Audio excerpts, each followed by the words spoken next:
Naam, karibu mtazamaji wetu. Kama ni mara yako ya kwanza kujiunga nasi Mswati Media, basi usisahau kubonyeza alama ya subscribe plus bell iliyoko juu ya video yako ili uendelee kuwa wa kwanza kupata taarifa zetu bomba kabisa za michezo kutoka Mswati Media. Tunakuangazia taarifa kunako klabu ya wekundu wa Msimbazi Simba.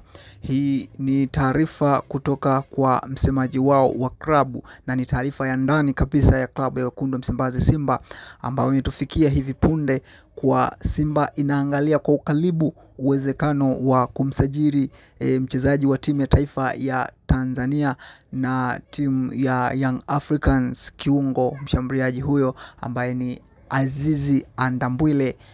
Simba wameonyesha kuvutiwa sana na mchezaji huyo na wamepanga kumsajili kunako dirisha dogo la usajili. Hivyo mpaka sasa Simba wanasema wanamwangalia mchezaji huyo namna ya performance yake inavyokwenda, lakini pia wameshaweka ukaribu na wasimamizi wa mchezaji huyo ili waone uwezekano wa kumpa kandarasi katika msimu wa dirisha dogo. Ikumbukwe mchezaji huyo Azizi Andambwile tangu alivyoingia katika sitofahamu ya yeye na timu yake ya Young Africans hajaweza kupata nafasi kabisa kunako klabu hiyo ya Young Africans, licha ya kwamba mchezaji huyo alikuwa katika kiwango bora sana, lakini maneno yamekuwa ni mengi, labda kulingana na madai aliyokuwa amealeta, ndio imekuwa ni sababu ya mchezaji huyo kukalia mbao ndefu.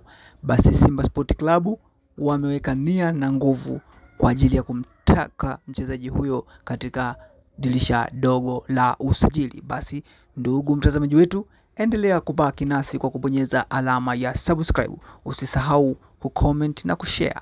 Endelea kubaki nasi kwa taarifa zaidi za kimichezo.